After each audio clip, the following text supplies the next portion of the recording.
there's dirt on my hands. Hello YouTube, Boss Rino. Welcome to my channel. So, nakikita nyo, medyo bago na yung background ko. Kasi nandito na ako sa lilipatan ko. Pero hindi pa official. Nauna lang itong computer. Bukas pa talaga kami lilipat. Pero okay na. Nakakalipat na ako at makakapag-vlog na tayo. Pero marami pa rin ayusin pala. Ang hirap pala maglipat. Pero yun, ito, titira tayo. Sir Crips reaction video na naman. Ang pamagat nito, mga tol, ay kapre sa makiling. Nagparamdam sa isang grupo. Alam nyo na, lagi akong napunta sa Mount Makiling dati, ha. Kaya, makaka-relate tayo dito, di ba? So, ito, tirahin natin to. Subscribe nyo si Sir Crips at huwag natin patagalin to, mga pare. Tirahin na natin to bago pa tirahin ng iba. Ang bidyong ito ay ipinadala sa atin ng isa sa ating mga viewers na si Natalie. At mula naman di umano ito sa isang TikTok user na hindi na niya maaalala ang pangalan. Pero ayon sa kanya ay kuha ito ng isang ghost hunter na sinubukang mag-imbestiga sa isang abandonadong bahay kung saan ay madalas di umanong nagpapakita ang isang babae. Nako. At habang ito nga ay nag-iimbestiga sa Mas nakakatakot ang multong babae kesa sa lalaki. nasabing bahay ay ito ang kanyang nakunan. Namimiss ko na mag-explore. Pag mga banyo, nakakatakot talaga yan eh.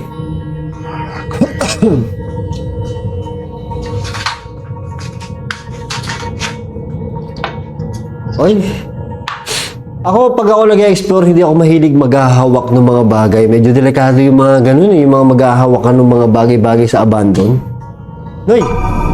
Oh, shit! Gago ba? May kulay. Kaya iniiwasan ko yung salamin eh. May kulay itim oh.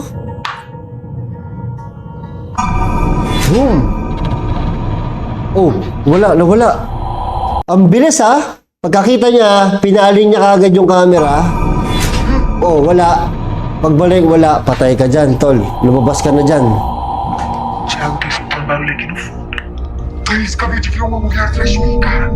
Sa maikling bidyong ito ay makikita na habang ang ghost hunter ay nasa loob ng nasabing bahay, sa kanyang pagpasok sa loob ng banyo, ay nakita niya mula sa salamin na ito Ayan oo. ang tila isang babae na nasa kanyang likuran. Pero sa isang segundo lang nang siya ay lumingon dito, ay wala namang babae na naroon. Kaya ayoko ng salamin pag ako ay nag-explore. Pag nakakita ko salamin, natatakot ako talaga. Oh, itim na itim yung babae. Walang muka.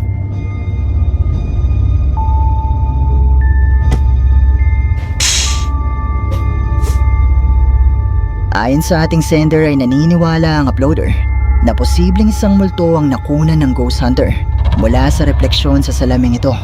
At naniniwala din ito na posibleng ito na nga ang sinasabing babae na madalas na nagpapakita sa bahay na ito.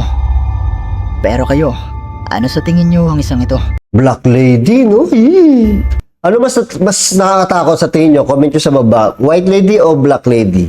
Para sa akin, mas nakakatakot ang Black Lady. Ito na, Engkanto sa Makiling. Ang content creator na si Herbie Yomori na may-ari ng YouTube channel na Galaero TV kasama ang kanyang team ay nagtungo sa bundok Makiling para subukang mag-overnight camping sa Botanic Garden. Pero dahil hindi pala pwedeng mag-overnight dito, ay nagpaalam na lang sila sa mga lokal na payagan silang mag-overnight sa ibang lugar na malapit dito. At matapos nga nilang makahanap ng pwesto at sumapit na ang gabi, ay dito na nagsimula ang mga kakaibang pangyayari.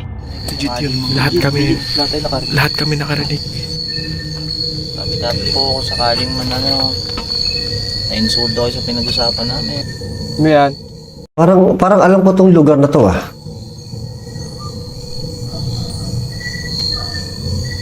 Nakakanin na. Pero mag-ilaw pa yun.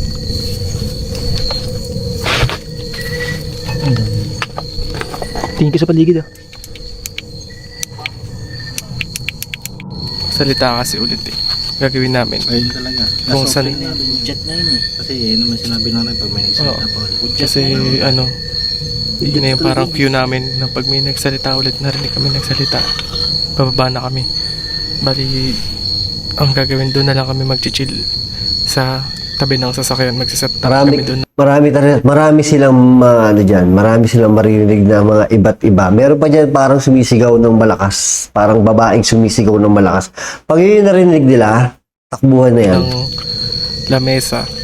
Tapos, doon na sila magiinom. No choice na kami. Hindi na kami makakauwi dahil yung gate dito, sinasarado. So yun, magpapack up lang kami saglit. Tapos, baba tayo. Pakinggan natin. Ayun na.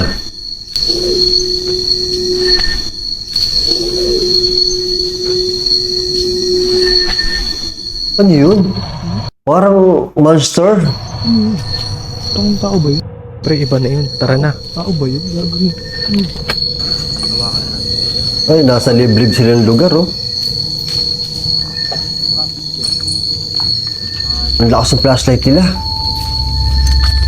Wala na, natakot na sila. Matapos nilang kumain ay nagumpisa na silang makarinig ng di umano'y mga boses na nagmumula sa malapit. Gayong wala naman di umanong kabahayan na malapit sa kanilang kinaroroonan na posibleng pagmulan ng boses na ito.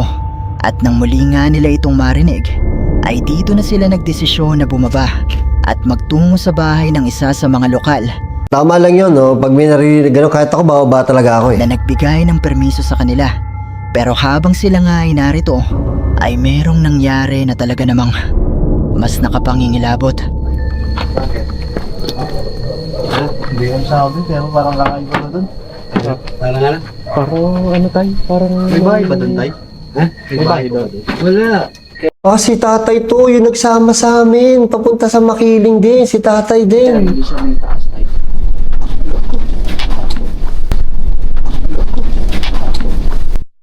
Kaya hindi siya may taas tayo. Wow! Sinundan sila hanggang doon. May nagparamdam, mo. Hindi namang hangin. Kaya hindi siya may taas tayo. Hindi kayo mag...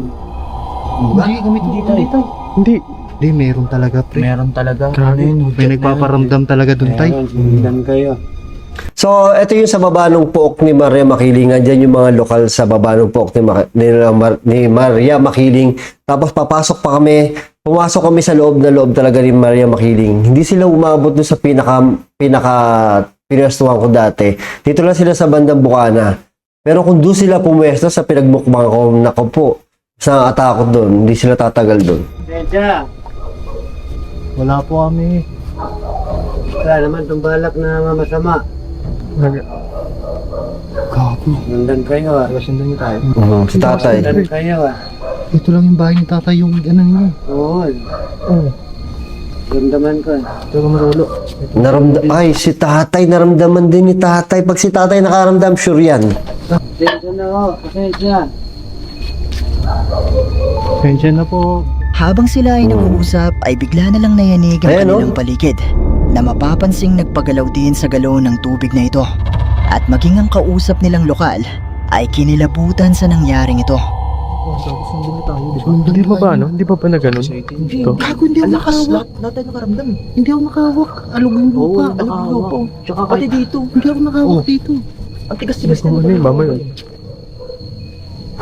Hindi pati lupa eh, no? Parang sa atin ng parte. Tayo, tingnan mo tayo. Kahit alugin ko. Wala po. Wala nga, wala. Iba, hindi nyo talaga kayang ugain to. Diba? Sabi sa tatay nga nakaramdam eh. Nakaramdam naman ko eh. Naramdaman din ni tatay. Base sa mga pahayag nito ay naniniwala siya na posibleng nasundan di umano ang grupo ng isang kapre. May posibilidad ba na multo, aswang, o ano yung elemento o yung na-encounter namin? Ang na-encounter nyo, baka yung yung kapre dito. Kapre daw, oh. Kung gusto nyong mapanood ang kabuuan ng bidyong ito at ang iba pa nilang mga videos, maaari kayong bumisita at mag-subscribe sa kanyang YouTube channel na Galaero TV.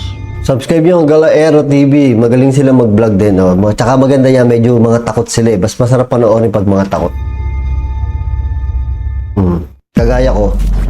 Long hair, oh my God. Okay, tinukso pa ako, long hair.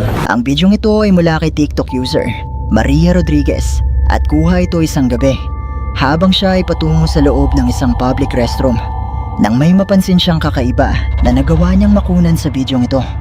Narito ang video at panoorin mo ito ng mabuti.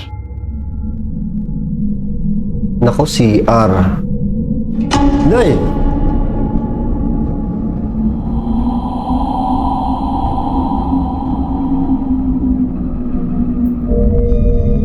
Habang siya ay papunta sa loob ng public restroom, ay nakita niya ang animoy isa pang babae na may mahabang itim na buhok. May reflection eh. Ito, may reflection oh. So, sabi nila pag may reflection daw, hindi daw yung multo.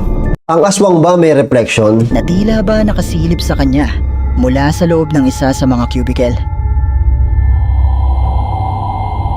Patay ka dyan, tol. Ang haba ng buhok oh. Grabe.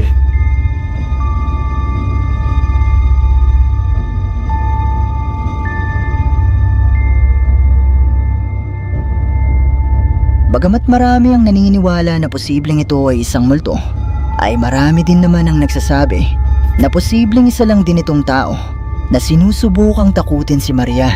Pero posible nga kaya na isa itong multo. Ang haba Kaya ng na ang buhok. bahalang humusga. Baka aswang kasi baka naman ang aswang may reflection eh. Pag multo daw walang reflection, di ba? Pero nakita ko na to eh. Hindi ko lang alam kung iba ang kwento ni Sir Crips. At ang notification bell dahil marami pong mga nakakatakot na videos nag-viral sa Facebook. Minulto. Kamakailan lang ay nag-viral sa Facebook ang post ng isang lalaki na nagngangalang Daryl Alboro kung saan ay nagbahagi siya ng ilang video na nagpapakita ng di umano'y pagpaparamdam sa kanilang opisina habang siya ay Uy, may nag-send sa akin ito. Oh. May nag-send sa akin ito sa FB. nag-iisa at sarado na ito. Ano, sarado yun na namin nagdo-doorbell ng ano. Nako, Oh, nagmumura na. anong yan?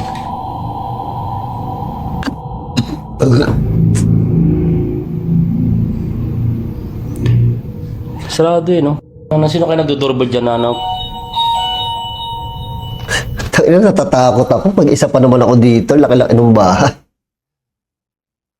Kaya, pansin nyo, medyo hindi ako makapagsalita masyado ah. Kumbaga, medyo pinipigil ako yung sarili ko. Kasi nag-iisa pa ako dito, wala pa ako kasama. At gabing-gabi na.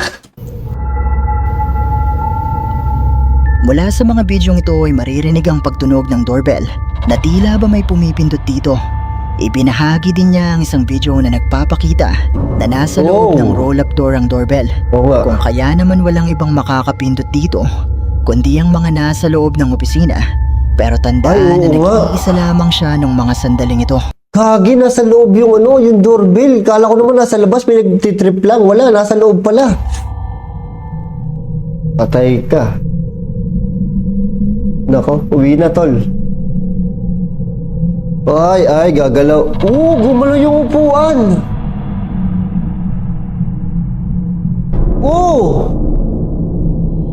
Pucha, natatakot ako.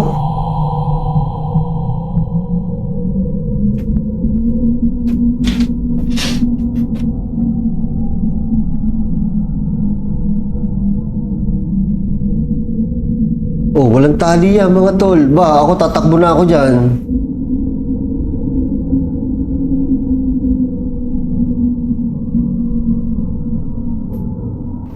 Hindi talaga tumitigil ah. Matapang pala siya. Kinalampag yung ano, kinalampag yung... Upuan. Kinalampag yung pinto. Pinto? Kina. Nako. Takot na siya, mga tol. Mabait ako ah, hindi ako na ano ah, hindi ako... Ganda. Hindi ko kayo ginagalaw. Nako po.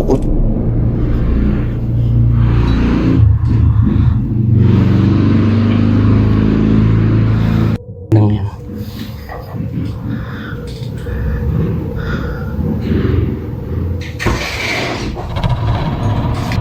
Nyo, uwi na nga ako. Hindi ka na talaga. Bakit kasi nandiyan ka pa eh? Sinubukan niya itong balewalain nung una, pero makalipas pa ang ilang minuto, ay nakita na niyang gumalaw ang mga upuang ito at dito na siya nagpasyang umalis sa kanilang opisina. Ayon pa sa uploader ng video, ay ito na ang huling araw nila sa opisinang ito Pag nagbumura, mas legit no? Mas authentic. dahil lilipat na sila ng pwesto at naniniwala siya na posibleng napagtripan siya ng kung anumang nagpaparamdam nung gabing ito. Pero posible nga kaya na isang multo ang nagparamdam sa kanya? Malaya kayong i-comment sa ibaba ang inyong mga opinyon. Mahirap gawin yan. Wala naman tali tayo nakita, di ba? Daytime. Yung buti na lang daytime. Ang bidyong ito ay ipinadala sa atin ng isa sa ating mga viewers na tumangging magpakilala. At mula naman di umano ito sa isang Japanese TikTok user na ipinahagi Teka, tatayo na ako. Natatakot na ako. Ay, ang kanyang natatakot na kakaibang ako. karanasan. Isang araw habang siya ay nag-iisa sa kanyang tahanan. Nang marinig nito na may kumakatok sa kanyang banyo at para sa kanyang seguridad ay naisipan niya itong kuna ng video. Naku.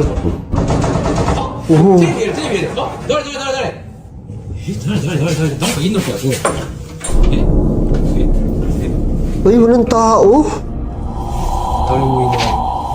Umaga pa yan, partida ha. Mula sa bidyong ito ay nagawang makuna ng lalaki ang tila kamay ng isang tao na kinakalampag ang pintuan ng banyo. Pero Walang nung cut yung naglakas video. loob na ang lalaki Walang na cut yung buksan ng video. banyo Boom. ay wala namang tao na naroon sa loob.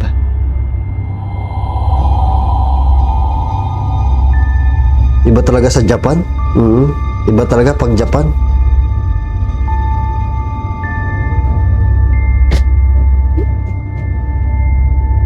Naniniwala ang uploader maging ang mga nakapanood ng bidyong ito na posibleng isang multo ang nagpakitang ito sa banyo ng kanyang bahay. Pero katulad pa rin ng palagi kong sinasabi, nasa inyo na kung maniniwala ba kayo o hindi.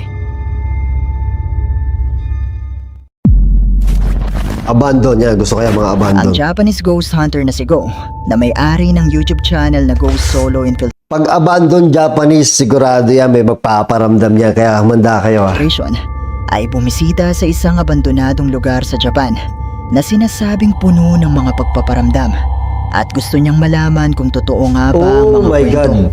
na merong nagpapakitang Naku, hindi ako mga multo papasok dito. dyan. At una nga siyang nagtungo sa nasabing public restroom kung saan pinaniniwalaang nagpapakita ang isang batang babae. Naku, bata この pa. 目の前にあるのがね、幼い女の子の幽霊が出るっていう噂のあるトイレです。実はね、僕この場所を以前訪れたことがあって、ただね、一人で来るのは初めてです。なんとなく雰囲気は記憶にあるんですけど、このトイレはしっかり見てないので、ちょっと見ていきます。なんか匂いがすごいな。あれ？断水中トイレ使用禁止。 CR pala yun. Oh, may may boses sa bata. Pag naka-earphone kayo, maririnig nyo.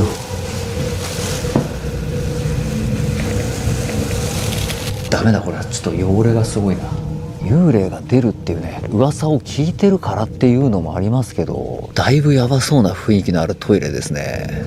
なんだあれ、あ、張り紙か。 Ay, grabe, asukal 白いのが pala. 見えたからなんだろうと思ったら、でこっちが女子トイレか。僕が立ってるこの位置ぐらいに定点カメラを置いて、それを撮ってる間に三連トンネルを探索したいと思います。はい、こんな感じでね、駐車場のトイレに向かって定点カメラをセットしました。ここから僕はね、三連トンネルを探索しに行きます。もう一度ね、この吊り橋を渡って戻ります。この橋自体の雰囲気もね、なんかやばそうだなっていう感じはするんですけど、落ちるんじゃないかっていう物理的な恐怖の方が強いですよね。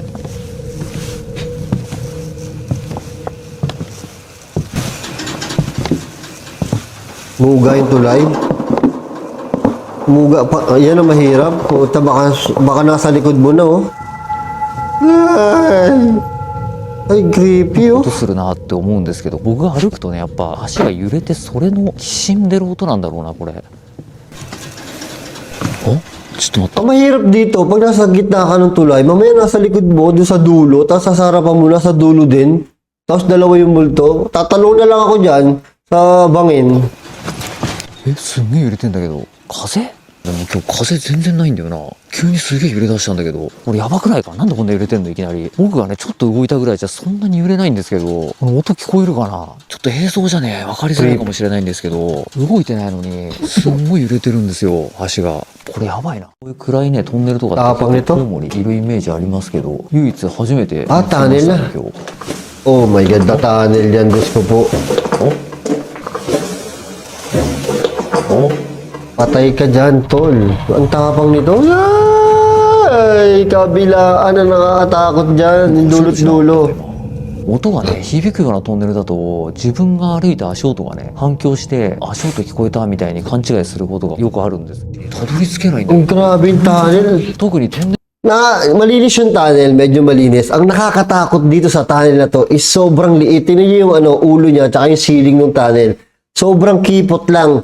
Papasok ko sa tunnel, so malaking tunnel, yung maluwag, di ba? Although masarap pumasok sa makipot na tunnel, pero pipiliin ko na yung maluwag para hindi nakakatakot. 内で止まって喋ってとかってやってなかったんで、なんでこんな時間かかるんだ。おかしいぞ。これ最初に通ったトンネルと一緒だよな。なんで抜けれないの？もうひたすら30分ぐらい歩き続けてるんですよ。違うトンネル Ang layo, 220. Mag-aalas 3 pa. 次のトンネルを抜けたのがものすごく昔の記憶みたいになってて。いいな、これ。Uy, may boses.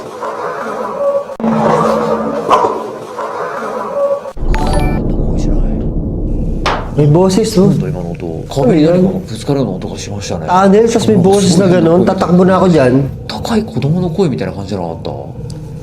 Okay. いきなりなくなったわ。大きな音聞いたからか。 Nakakatakot yun, no? Di ba nakaharap ka sa tunnel? Tapos may nakita kang multo, nananakbo, ang bilis, papunta sa'yo, no? Ay, matayin na lang ako doon. わかんないけど、眠気もなくなったな。とりあえずこのトンネル抜け出せないとやばいからな。 Habang nasa loob ng public restroom ay nai-record ng kanyang camera ang animoy boses ng isang bata.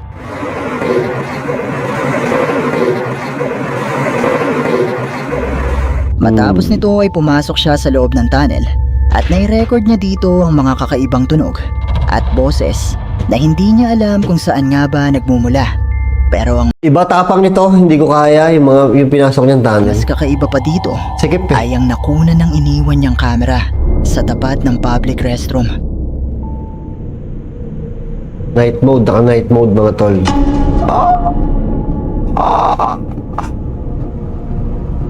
Ang multo, ang hilig sumilip, no? Ba't ang hilig na sumilip?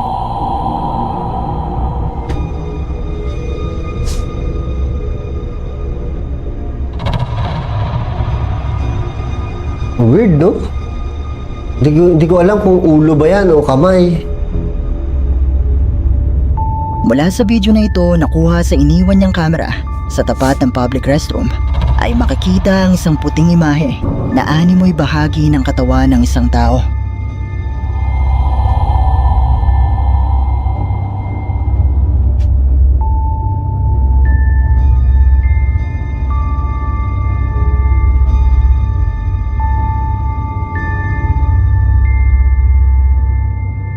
Sa paniniwala ni Go at ng kanyang mga viewers, ay posibleng ito ay ang multo ng batang babae na sinasabing madalas na nagpapakita sa public restroom na ito.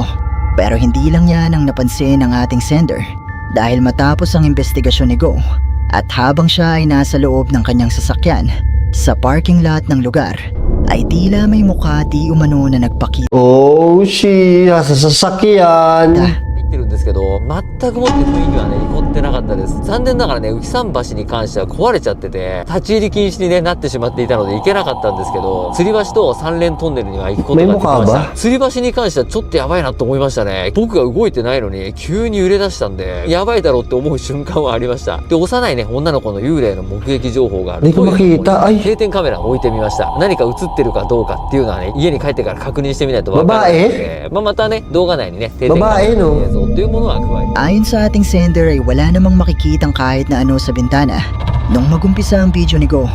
Pero matapos di umano ang kanyang investigasyon, ay dito na makikita ang tila isang muka. Pero mga multo babae. nga kaya Nakinilabutan na naman ako. Ang dami pa naman salamin dito sa bahay. ang nakunan niya sa video ito. Kayo, ano sa palagay nyo? At dito na nagtatapos ang ating Wow. So yun, subscribe nyo si Sir Crips. O nga pala, na-vlog ko yung bahay to nung umaga. Ito, papakita ko sa inyo yung itsura niya pag gabi. Charan! Yan, may pasensya na kayo, medyo magulo pa ha. Pero ito yung kanyang itsura pag gabi. Ito, nagustuhan ko dyan, yung drop light. Diba? Para coffee shop yung dating niya. Diba? Oh, ito yung mga cabinet. Yan, may mga ilaw lang dyan. Maliwanag pa yan pag binuksan mo yung ilaw dito. Ayan. Iliwanag pa yan. Yan, mas maliwanag siya. Pero gusto ko ito para coffee shop yung dating, di ba? So, kakape ako dyan. At saka ano nga pala, nalagyan ko na ng grass yung bakuran. Ito yung bakuran. Napalagyan ko na. Ayan. Kakalagay lang, kaya hindi pa masyado makapal yung grass. Pero tutubo pa yan, siyempre, pagka tagal-tagal, pag diniligan. Tapos may mga halaman na rin na kaunti doon, nalagyan ko na. Tsaka doon pala, meron na rin grass doon. Sa labas, meron na rin grass. At saka yung mga, ang gusto ko dyan, itong mga, yung mga ilaw na yan, oh. Diba? Yung mga ilaw na solar yan, galing lang sa TikTok. Tapos solar din to, galing sa TikTok. Yun, sinare ko lang. Diba? Ang ganda. So, subscribe si Sir Crips at marami pa siyang gagawin ganyang video. At lagi natin i-reaction, di ba? Subscribe nyo, malapit siya mag 200,000. So yun, thank you sa panonood. At like, share, subscribe lang kayo sa mga di pa nakakapag-subscribe. Comment kayo dyan, kahit burahin nyo ako or ang tingin nyo sa aking kitchen, di ba? So thank you sa panonood at I love you all. See you next video.